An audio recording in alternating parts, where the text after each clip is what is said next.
We close our conference by returning to a question that will only grow more urgent. What happens to the solar panels and EV batteries once they reach the end of their work life? We look again at the recycling ecosystem, second life batteries, and the waste management gap ahead of us. Welcoming our moderator, Mr. Mohan Satyarajan, CEO of Kulkarni Energy, a distinguished technology leader with over 40 years of experience in spanning telecommunications, networking, energy, academy, and entrepreneurship. Joining him on the panel will be Mr. Kiran P. Kulkarni, a second environmental solutions professional with extensive experience in bioremediation, legacy waste remediation, lake rejuvenation, and municipality solid waste management. Thirdly, we have Mr. Akshat Modi, a founding member at the Exponent Energy and a clean mobility leader with over a decade of experience building and scaling innovative energy businesses. And lastly, we have Mr. Sagir Khan, a chemical engineer and a sustainable entrepreneur with expertise in carbon management, clean technologies, and strategic business leadership, committing to helping organizations achieve their sustainability goals. And the final panelist will be Mr. Santosh Kumar J, founder of Lee Circle, focused on building India's lithium-ion battery circular economy through reverse logistics and urban mining of rare earth metals to reduce import dependency. With that, I hand over the session to our moderator, Mr. Mohan Satyarajan, sir. Thank you. This is a very important topic. In fact, it impacts not just our future in India, for global future. Responsible recycling is something which is very, very important. And I'm really honored to have such an esteemed panel, especially Mr. Kulkarni. I have seen him passionately devote his life towards this topic of recycling. Now, just to, before we open up, just to make sure that we stay focused on the topic, in the solar EV space, energy space, we have done very well as a country. We have more than 130 gigawatts of installed solar already there. As we have seen in the last sessions, we have a booming EV sector. Now, any hardware has a certain amount of life. Solar panels will, after 20-25 years, they are no longer gainfully usable. Their efficiency drops, newer technology is available, and so on. You also have the problem with the inverters that go with those. Inverters have a shorter life, okay? And now we are adding batteries very, very aggressively, and we have to. Now, all of it, is very good at this point of time, but when they have run their life, what are we going to do? Okay, so are we just going to start dumping it in landmines and create a problem for long-term future, or are we already doing things to make it an attractive business to recycle them? So, Mr. Kulkarni, I'll start with you. I'm sure you have done some work in this area already. Hello. Good evening, friends. As our friend has already expressed, recycling, that's what it all started saying, triple R. Recover, recycle, reuse. The part of it was there earlier for waste management. When we're talking of waste, today we are all here to think what would be the tomorrow's waste, to be planned well ahead of it. Because this is going to have batteries, which is one of the very, very, very critical part, because 30 years back people were telling plastic will get into our food chain. And that time I was still at the beginning of my career. We were wondering what is that, how it can happen. But it has already become a reality. plastic has entered to the food chain up to the milk and food and so on and so forth. Likewise, today it is the day we need to be very serious about the so many battery, lead and other things which are in the batteries. Now, halaki the battery qualities and the nature and the construction has changed. But even then, the heavy metals, there are so many things which need to be segregated. Not that. If once it is segregated, it has got its own value. But when it is in mixed, there is no use, but it has only pollution. Like good olden days, because the population was less, and the Mother Earth had the capacity to digest whatever degradable material to degrade and get into the soil and become a reusable soil. But there came the plastic hydrocarbons, which is a process of involvement or evolution. And because that has come in between, the degradation has stopped and it has started creating pollution and it has groundwater contaminated and so on and so forth. So likewise, the mercury, heavy metals, boron and whatnot, all the other things which were there, all getting into our supply chain.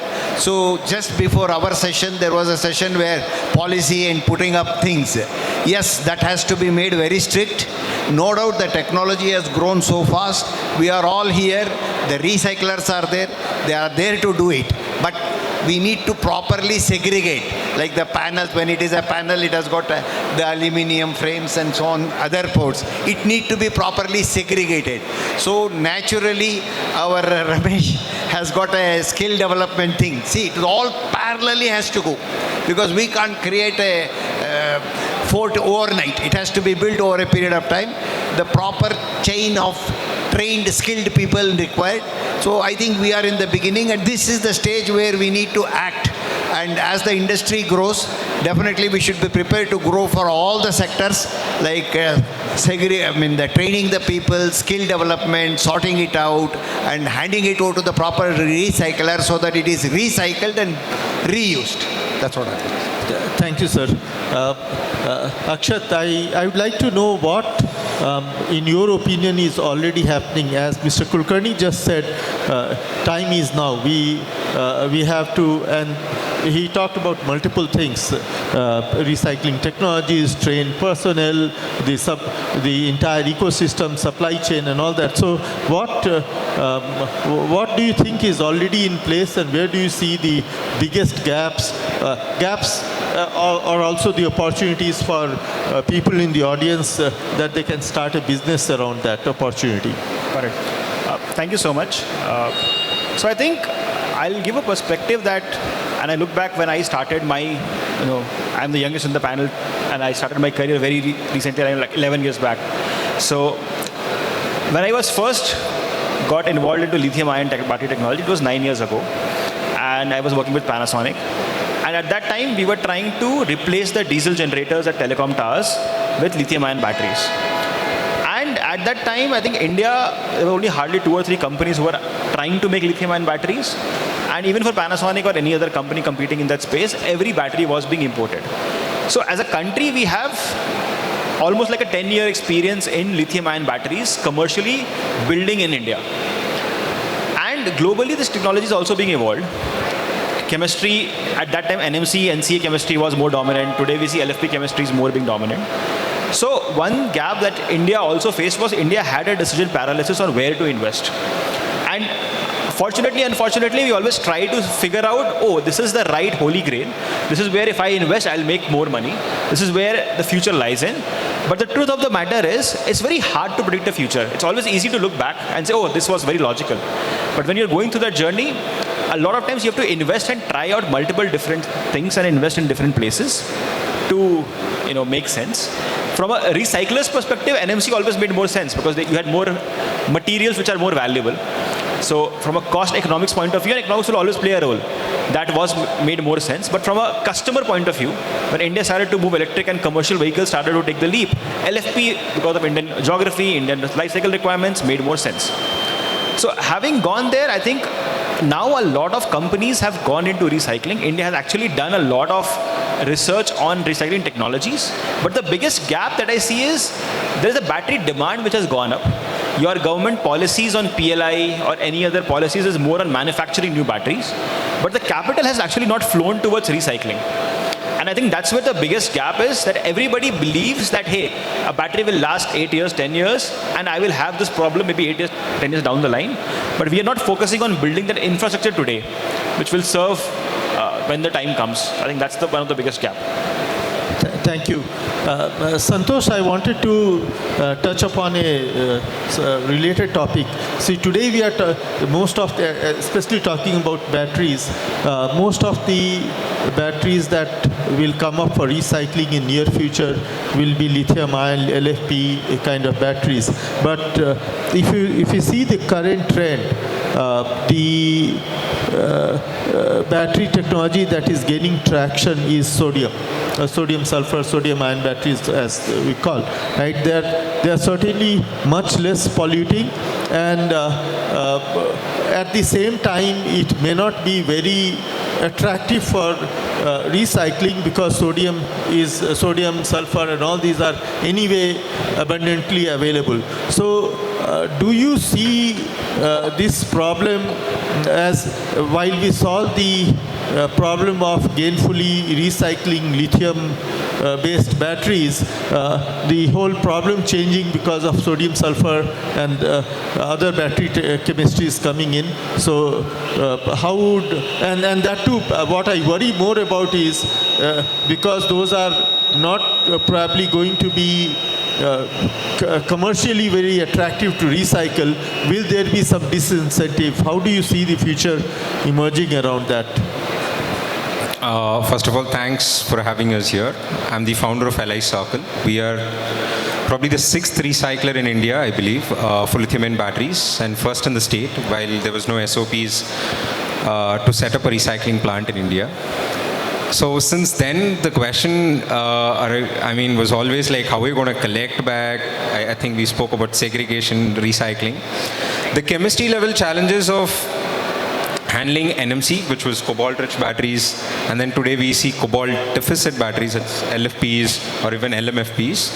I think technology has evolved, right? But sodium is very early, super early, I would say. Lithium is at least 3 decades we've been using lithium in one or the other format. And also the investments and the adoption, we've seen a huge manner. So it would stay for the next 2 decades at least, for whatever format it is. So as a recycler, I don't see the dearth of volumes coming in, but I see the dearth of systems getting built. When I say the systems, probably we as a company at LI Circle, we're very focused on reverse logistics mechanism. We're already built a 3-tier mechanism which is covering the entire pan-India basis, about 800 districts. How do you do decentralized format of understanding the salvage value, not just in terms of commodity, but also in terms of your energy, right? So that infrastructure plays a key role than the technology, because I believe if it was lead had a technology of recovery. If it was lithium, it had its own technology for recovery. If it's going to be sodium, I think we will definitely identify some technology to recover it. But the infrastructure for reverse logistics, the infrastructure for making sure it reaches back in the supply chain is very important. And I think that's where everybody has to work. And I was seeing somebody, a part of the policy in Karnataka. I see Karnataka having money or not having money is irrelevant, because most of the money is in Delhi, right? So having an office, I was speaking to somebody, I don't know whom, having an office in Delhi, I think any startup or any company travels twice a month to Delhi. So allocating funds regionally will be helpful, but I don't think that's going to happen. So the beneficiaries are always Delhi-based companies. I wish if something can happen state level, it'd be good. Thank you. Okay, so I'm sorry, but I'll have to react to your comment on Karnataka. We have the highest per capita income among all states, or all big states at least. Goa has little higher, but it is a small state. So money is here. It's not in Delhi. And despite all the problems we have, we continue to attract highest amount of foreign investment. So we... So yeah, I have difference. Not the investment, the government investments. So okay. So the percentage of government grants which has gone into private sector. That part he just clarified. Don't expect government to invest at all. Okay. So Sagir, I wanted to now move to different kinds of things. So batteries, we discussed batteries quite a lot. What about all the electronics? Okay, the inverters, we have some 50,000 plus chargers right now in operation. They will start failing at some point of time. They will all need to be recycled, right? So how is the electronics recycling business? I believe it is more attractive than panel recycling, and probably it will be more attractive than at least sodium ion recycling, but commercially. But what are your thoughts on that? That's a really good question. How is the market in the EV with respect to the inverters, whatever the e-waste is coming?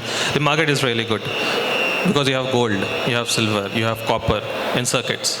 And even if on data you might not find a lot of inputs, like what percentage of materials go literally in cycling, because not in India, not everything is registered. There are many unregistered players, they operate. They might not even understand chemical engineering or chemistry, but they understand YouTube. Okay, so the market is really big. Everything is set up in market, but it is completely unorganized. With respect to the question in the recycling in the e-waste, we ourselves are setting up our supply chain currently. We are catering to currently service centers, we have garages, and then these workshop repairers where actually the e-waste comes from. Not just we are focused on manufacturers, big manufacturers, because these players are unseen. No one is focusing here. But a really bulk quantity of material that goes into the manufacturing as a raw material is coming from here. So that is where we are pushing our system. We are building that whole system where we'll be focusing complete on the supply chains. On also talking on the solar side, we have been talking on solar recycling. Sir was talking about the segregation part. That is exactly what we are doing. How basically our company works. We so there's aluminum, there's a copper, right? If I ask you, as a scrap hauler, you don't know what grades they are. Only the manufacturer understands it. Okay, segregation is a problem because the information is not with them. If I ask you, you would say the solar module has aluminum in it. I would ask what grade, because if you go at a manufacturer level, prices are priced based on the grades. Okay, so and what happens currently the unorganized market, because completely secondary market in India is completely unorganized. Completely unorganized. We are also blacklisted in terms of tax. The scrap market run by mafia. There's a lack of data in this as well. No, if you want to set up something like a segregation supply chain, for at the point where the source where it is collected, you are segregating not just aluminum, segregating 6063 grade that is coming from the aluminum module, and it can go to the specific industry. A very big problem we can be solving. See, if we have a data, we can have a prediction models. Okay, we can have a prediction model. So if how much really secondary markets we are consuming yearly. We can have prediction models. How much would be requiring next year. What would be the consumption. That is currently industry they purchase even he is into battery recycling. You started answering a question that I had for the last. Okay, but go ahead, please. So with your permission, after I heard from my other panelist, my apprehension was from the beginning segregation I was talking. The reason is, once we segregate, there is a value-added product which will be picked up immediately. What about the other cheap products that are thrown onto it? Because even today's waste problem, whatever the country is facing, there is recyclable materials are picked up. the unwanted material only comes into the dump site. And if this dump site come, that will be a problem. So I have a simple solution which we have been talking from Swachh Bharat, Delhi to Gully also. The fact is EPR, Extended Producer's Responsibility. If somebody is making so many EVs, he should ensure the whatever rejected batteries or whatever other components that might come as the waste should be picked up back and properly resolved and given a proper solution to that, to the end part of it. But now that has to be implemented.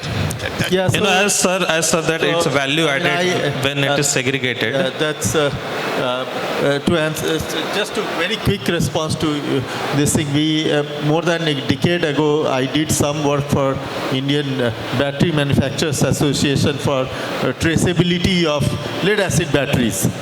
For exactly the same this thing, but it doesn't get implemented. And as Sagir said, this is a completely unorganized sector, especially in lead acid battery recycling. It's the unorganized sector that steps in. Traceability just gets lost. So I definitely will have to have a better mechanism, and it has to be attractive for the EV OEM also. Just putting the responsibility on them is not going to solve the problem, right? Because then what do you do if they don't recycle? Do you go after them, policing, whatever, right? So it becomes very expensive. So I wanted to change the topic completely. No, I want to change. Yeah. And what I wanted to also talk about the people aspects. Okay, so allow me to spend a few minutes how I see the problem. Today, the whole economics of recycling works because of very low wages. Right? Because, people who are unorganized sector primarily. Even in organized sector, it is human beings doing a lot of segregation and lot of these things. Now, as we march towards Viksit Bharat, the earnings will go up, wages will go up, okay? And the whole economics of recycling will need to be recomputed, because with human labor, it will not be economically viable. Okay, so what about automation? These are one thing. Second, the health aspects of it. Lead we know is extremely toxic and all that, but unorganized sector never bothered about diseases and life of people engaged in that, and people have been dying early, etc. Now,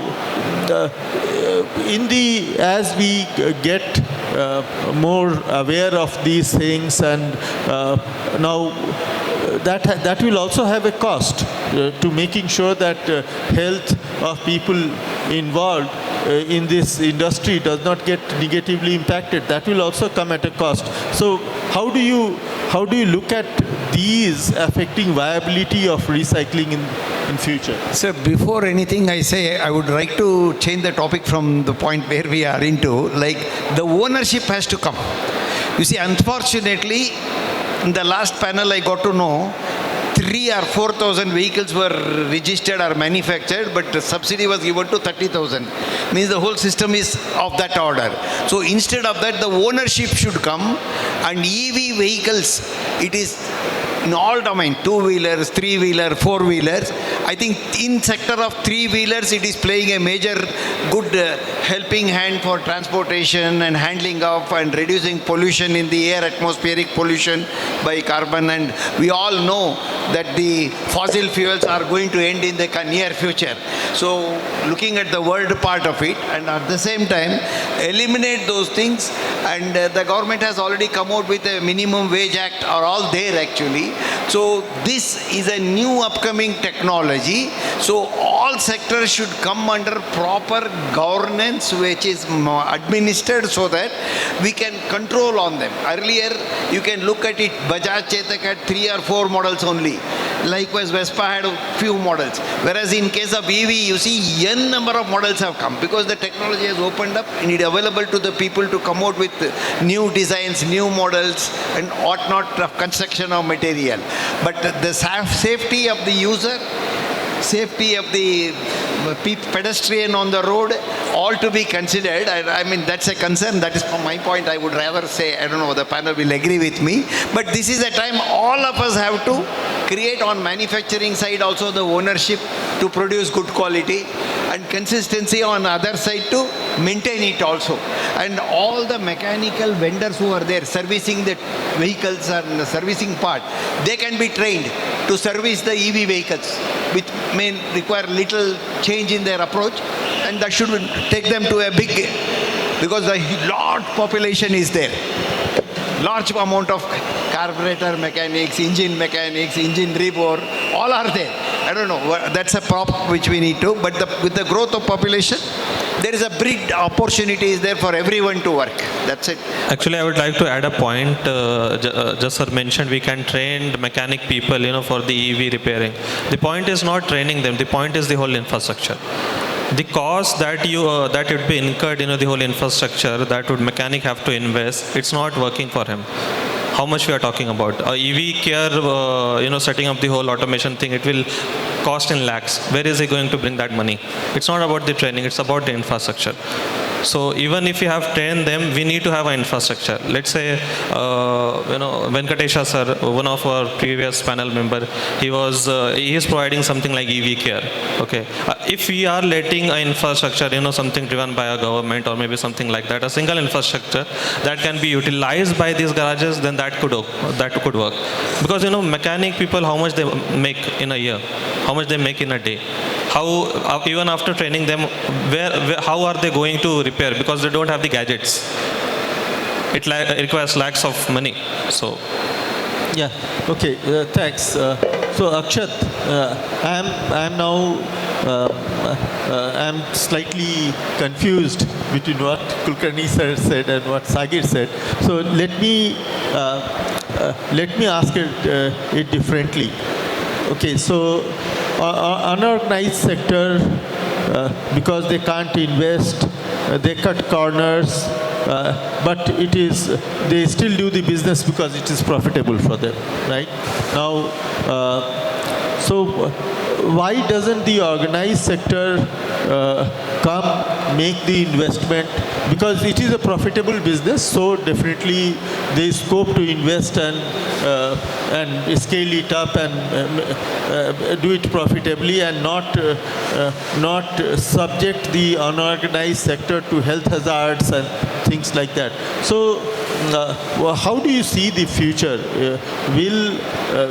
Will unorganized sector slowly get edged out, and there will be factories, large-scale factories, compliant with everything, health-related things, responsible disposal, and all that, and yet profitable, or that will not happen, and the organized sector will continue with all the hazards and continue to create toxic waste everywhere? Right. So, very good point. And I think the way we look at it is very, very different. Now, if I look at the last 7 years of the journey of EV vehicles in the country, at some point there were like 100 to 200 manufacturers of electric two-wheelers in the country, or electric three-wheelers, primarily e-rickshaws in the country out there, where quality was not there. Your large OEMs were not willing to bring out an EV vehicle as such. In the last 3 years, 4 years, that has completely changed, because now the market has matured a lot. So now that we've also seen a lot of consolidation among the smaller players in the ecosystem who are not following. The customer is also aware, because now it is no more about marketing. A lot of customers have felt the pain of a bad battery or a bad vehicle, or service issues, a lot of issues which hamper his day-to-day life. So the industry has now matured where the customers trust a brand, a product. Because of customers' acceptance, your pricing has also come down, whether it is battery pricing, whether it is vehicle pricing. Hence, the customers' trust in organized market is also increasing. Now, if you look at the OEM side, your recycling as an industry is also picked up in the last 3 to 4 years. For an OEM, it's very obvious that I don't want to lose a customer. So if I've sold a vehicle or a battery to a customer, I would want to sell him the next vehicle or the battery itself. So in fact, now we see a lot of organized players come and give a buyback option to the customer, that hey, you bring your old battery or bring your old vehicle, I I will take that vehicle and give you a new vehicle. And that is his incentive to do that. So when we talk about EPR not being implemented, I think this is the perfect way of implementing an EPR as well. Because I have a responsibility, I have a business case for it. So, and at the back end, I already have ties because I have muscle. I am an OEM. I will go and work in 20 cities, 50 cities, 100 cities. I can aggregate all of that and work with my recycling or a second life company out there. So I think the fundamental approach is how do you have an ecosystem creation play where we see as the first step is how do you extend the life of the battery. So that if you make a battery very good, you don't need the battery to be replaced every 3 to 4 years. So at first step, you have the battery life to go to 10 years, 15 years. Which now a lot of technologies are already available, both at the cell improvement level because of the BMS improvement, because of the entire energy management layer improvement. Second, can you sell the entire vehicle, not separate the battery and the vehicle, which then the moment you destroy value from a single unit, your fragmentation starts to happen and then your unorganized sector also starts to take advantage of that. Second is, can you use the battery if you segregate it into a second life, which now a lot of companies have come into picture, and I think government should promote that. And now with ESS gaining a lot of prominence, that makes a very good use case for that as well. Third is, now the recycling companies are there, and I mean, because of EPR and implementation of EPR, you are mandated to have tie-ups with them. So you do that. Now, when you are sharing that value across the chain, I think your organized sector can compete, and in fact, now you have distribution also. Because the same channel that you have used for distribution can be used for recollection of the batteries as well. So what I think personally is that now because there is a business case around it, there is incentive and the technology has improved to an extent, people will try to force on that. The problem I still see is on two fronts, that India has not invested so much into the refining capacity, especially when I talk about batteries. Now, we are spending so much on recycling that we get the black mass out of the, let's say, the LFP battery. But still, when you something called as an urban mining, where the whole idea is that once the lithium has come into India, you don't want lithium to go out, and you will use the same lithium or any other material to make cells in India. But then, if I have to export that black mass back to China to take out and make it in a form that can be used in the cell, in the lithium carbonate or any other form, then I am just postponing a process. So those are the places where how do I improve technology, how do I improve yield, are the place where organized sectors are much better. With the EV and battery technologies becoming more modern, more digital, more data centric, and with cutting edge competition across the globe, I think there is an opportunity for organized player to go and attack that. And I think that's what is going to happen. Thank you, makes sense. Santosh, do you think that batteries could be designed for better recycling? The batteries that are, the way people make batteries today are not really recycling friendly. Would you like government to mandate people to make batteries in a certain way that makes your life easier? Your thoughts on that? I want to answer this question and the prior one also. The same topic me and Akshat were speaking, right? Same. Of course, we are getting batteries from almost all the players in Bangalore at least. However, yes, the design for batteries is very important. The dismantling factor is very key. Certain OEMs, they design the battery just for performance, no service, no second life in place. I believe if that concern comes, it will be better by their own. Also, I think 6 months back, we were also I think the policy is ready, it should come in the Gazette. Sometime soon, we'll see the design of the battery packs to be easy dismantleable stuff. So that has to be there, that is one. Second is, you were asking about the formal chain. So I think he was also mentioning about the formal chain into the batteries. So prior, if you see lead acid, I've never operated in lead acid, but I know the data for it. India recycles 99% of the lead acid battery we use, and we also import tons and tons from all other countries. But only 40% is accountable until 2023, and I think they've increased to 50% or something now. With respect to lithium-ion batteries, that's not the case. I think 70 to 80% is accountable.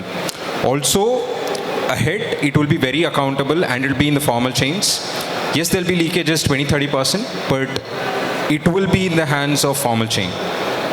Because the battery has a sophisticated telematics which will not allow the local traders to go unless it is authorized. And every battery has a battery Aadhaar which is being traced. So every battery is accountable. As sir was also mentioning, EPR is an ideal thing, but it is not implemented. I wish it comes. It is an ideal thing, but 2 to 3 years, I think even CPCB is trying out, so it should be there. We're looking forward for that. Thank you. Okay.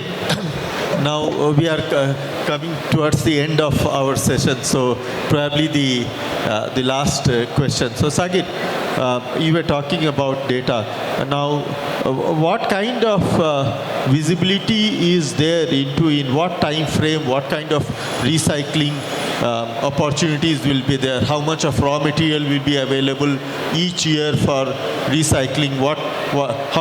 How many tons of solar, how many panels, how many inverters, how many batteries of various types? Is somebody building that database up? Are those predictive models available today? Actually, that's a great question. Actually, we have done that. So, talking on the solar recycling, the max report that would find that would include the data of how much solar panel is going to be recycled is published by McKinsey and similar company like that. But the data is not enough. The data is old. We have worked on our own data with our own way, and we have found out since 2008, since the investment started, subsidiaries started for the solar in India, we have neared the expiry of the solar panels.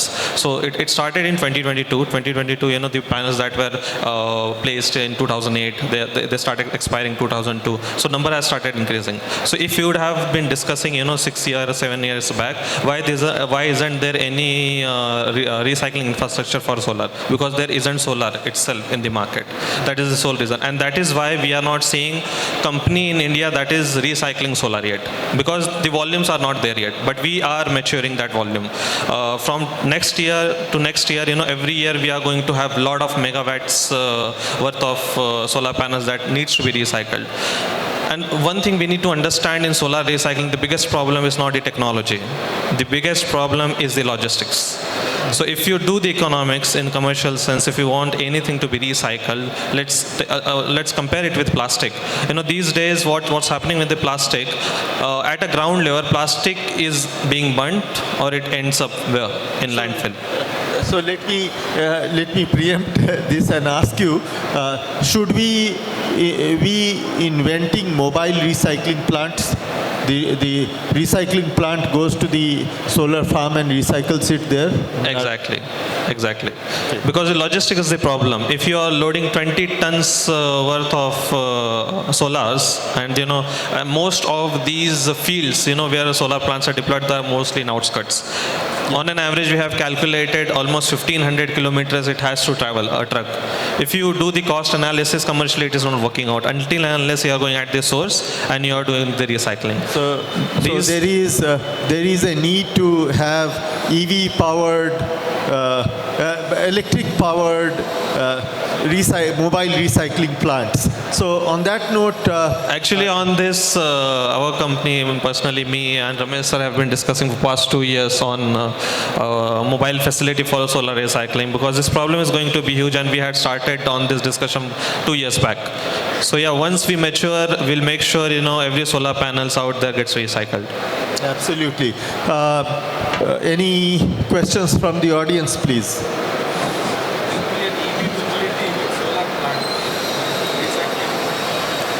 Yes, of course. Yeah. Any questions? If there are... Hello. Yeah. There are no any questions I like to have. Is there a regulations on recycling has come in place? Because there's a scrap policy in India today in a big way.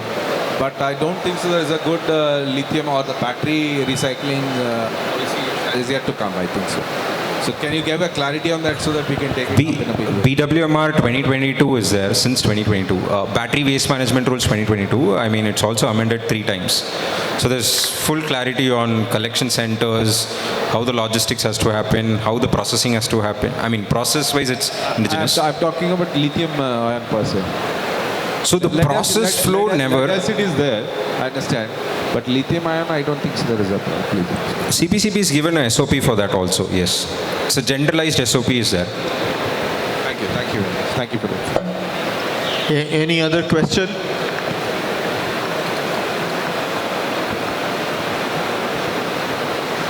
Hello everyone, and thank you for this session. So I'm Sahana from EcoConnect, and I wanted to understand, there is the battery Aadhaar regulations that came out, the draft regulations came out in December. Although majorly it focused on the EV batteries, it also included industrial batteries about 2 kilowatt. Now the government is again looking at revising these regulations. There are a lot of inputs that are coming from the OEMs because there is the EU battery passport which is getting implemented from February 2027. The OEMs are totally against sharing their proprietary data on a server-based architecture and handing it over to a third party. Now, how do you think this is going to pan out? And do you think the battery Aadhaar in its present form and shape, the regulation and guidelines, would enhance battery circularity, or should we be looking at some fundamental questions to revise that guidelines before it is made mandatory to the industries here? Maybe you are the best person here. Yeah, so battery passport in EU and battery Aadhaar in India. So that's how they're calling it as. Of course, it's not the same model that is being implemented. There's a lot of tweaking done. I think we were also the early members of Battery 360, while WRI and few others, we formed together, started working on this. I think it is going to be wonderful to see the ideal way of battery Aadhaar working, but it's going to take time. I mean, a lot of regulations overlapping. The infrastructure has to be created. Like, if you ask me, so there was a general conversation we were having with another OEM.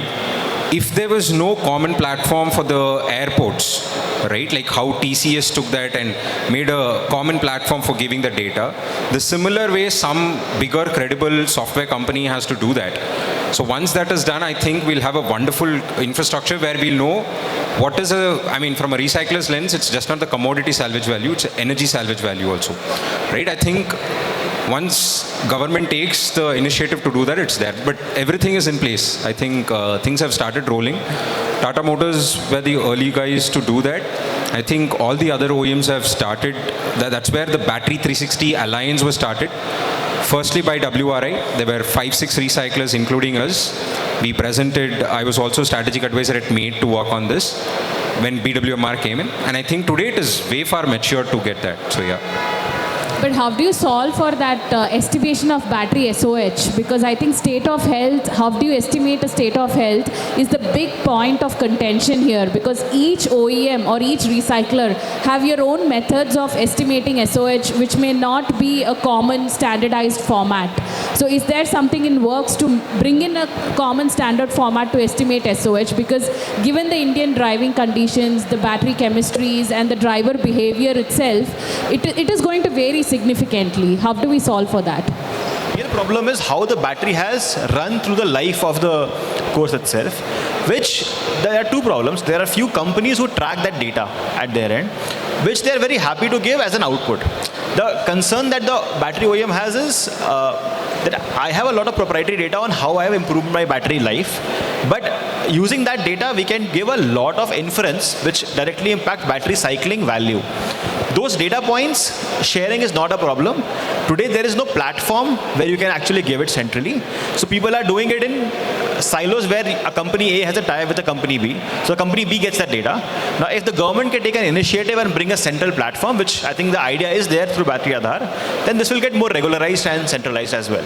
So this is in the works. Maybe it is about time of a year or so, but I think it will get regularized. I don't think sharing data is the problem. It's what data to share and is the data secure? Thank you.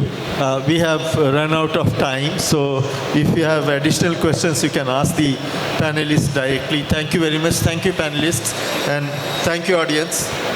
It has been wonderful. Our sincere thanks to the moderator and the panelists for closing our conference on such a forward-looking note. A reminder that a truly sustainable clean energy and mobility transition has to account for its end-of-life story and not just its growth story.